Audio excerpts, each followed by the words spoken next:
You grew up watching Mickey Mouse. So did your parents. So did their parents.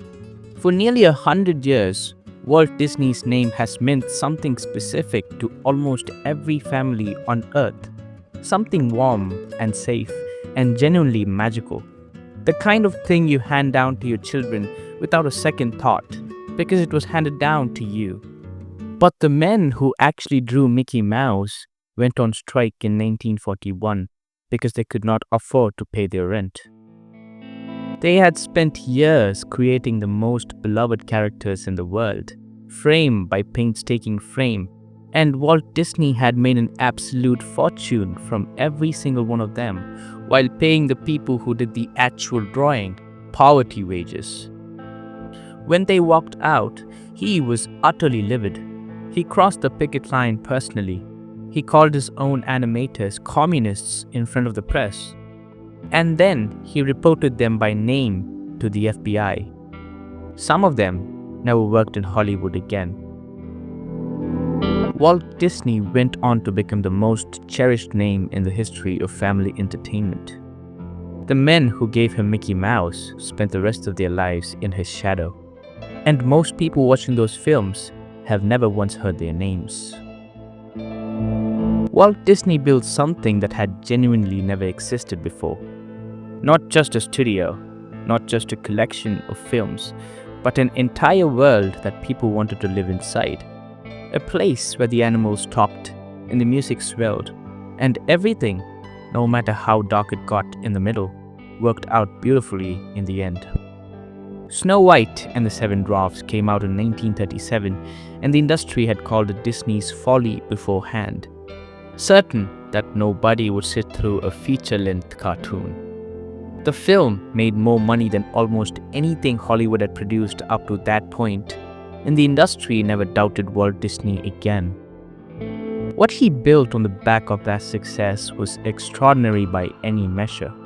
Fantasia, Dumbo, Bambi, Cinderella, each one a technical achievement that pushed the boundaries of what animation could do.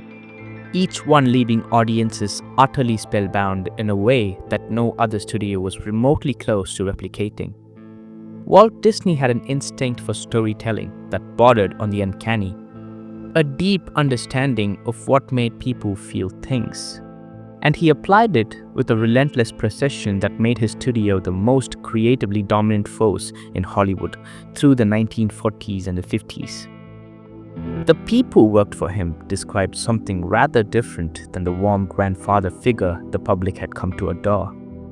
They described a man who was deeply, almost pathologically controlling, who demanded absolute loyalty, who took credit with extraordinary ease and shared it with considerable reluctance, who treated any challenge to his authority as a personal betrayal that he was utterly disinclined to forgive.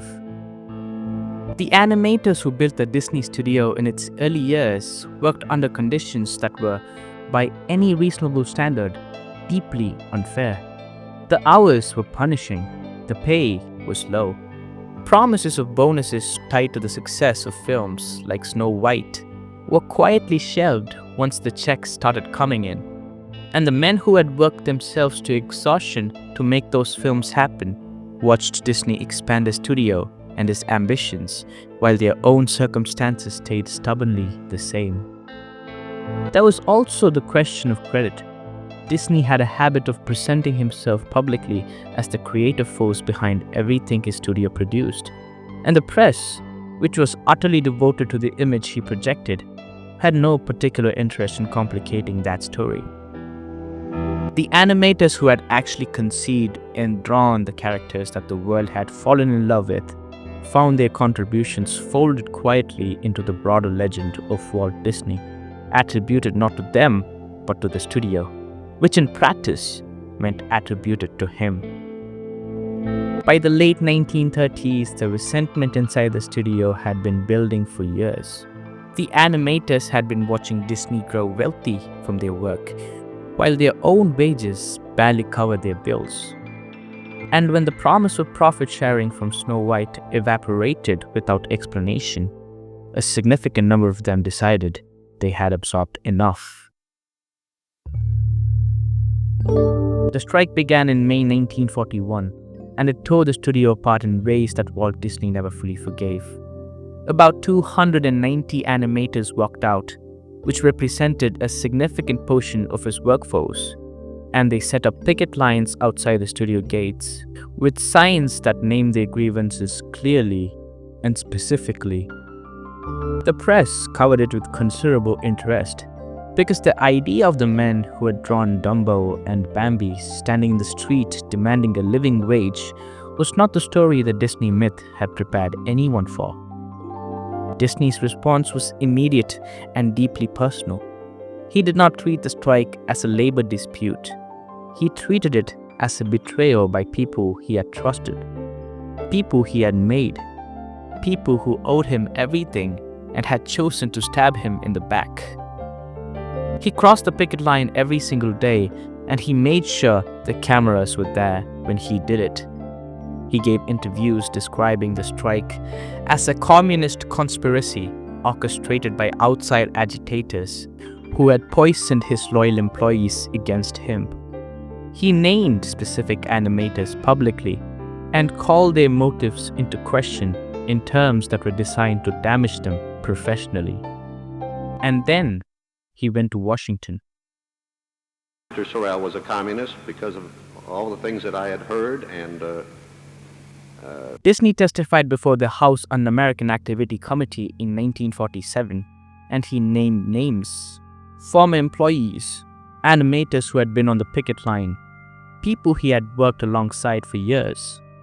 He identified them as communist sympathizers and potential subversives, which, in the political climate of late 1940s America, was not a casual accusation. It was the kind of thing that ended careers, and in several cases, it did exactly that. Some of the men Disney named found themselves blacklisted from the industry they had spent their lives working in. They had drawn the characters that children all over the world were growing up loving, and they were now unemployable because Walt Disney had told the government committee that they were dangerous. The strike and the testimonies revealed something about Walt Disney that his public image had been carefully constructed to conceal, which was that the warmth he projected so effortlessly on screen and in interviews was largely a performance, and that the man behind it was someone who needed control the way other people need air. Former employees described a workplace culture built on fear and hierarchy, where Disney's approval was the only currency that mattered, and his disapproval could end your time at the studio without warning or appeal. He had informants inside the studio who reported back to him on conversations and attitudes among the staff. People who were perceived as insufficiently loyal found their projects quietly shelved and their possessions gradually diminished. There was a particular coldness to the way he treated people once he decided they were no longer useful or trustworthy. A professional courtliness that masked a complete withdrawal of warmth, and the people on the receiving end of it described the experience as deeply unsettling precisely because it was so controlled. His relationship with his own brother, Roy, who had been his business partner since the very beginning, was a case study in how Walt Disney operated with the people closest to him.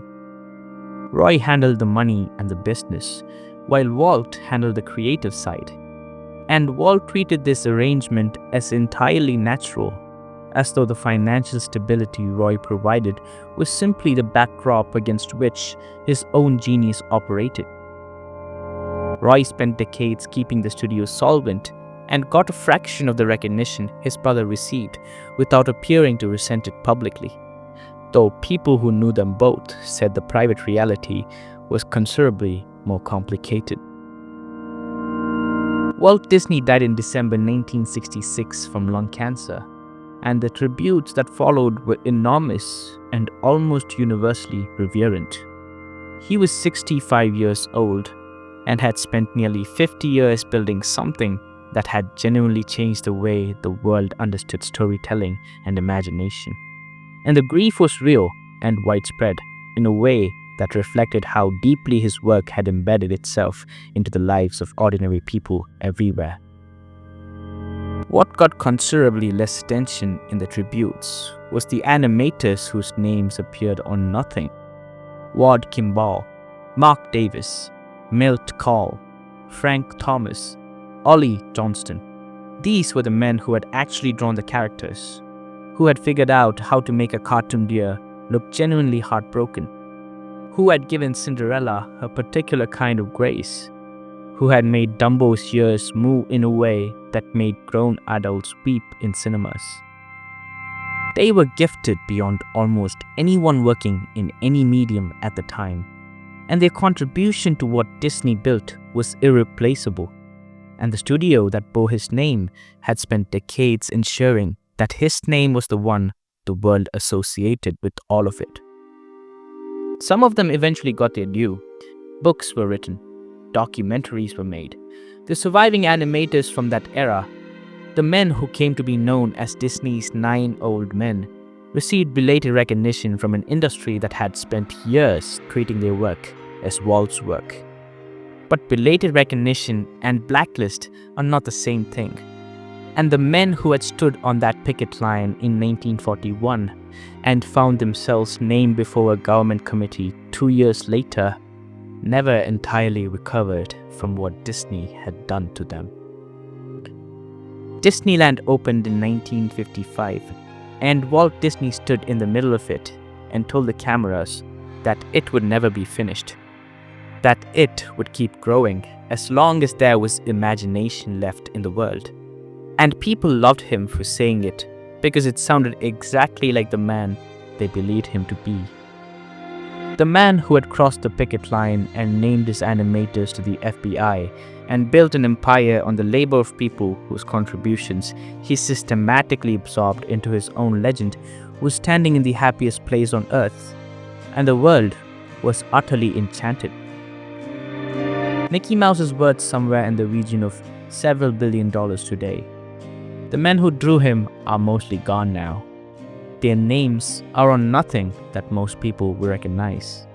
Their grandchildren grew up watching the same films yours did, sitting in the same warm glow, completely unaware that the people who made those films possible spent significant portions of their lives being quietly erased from the story. Walt Disney was a genuine genius. He built something that had brought real joy to hundreds of millions of people across generations, and there is no honest way to diminish that.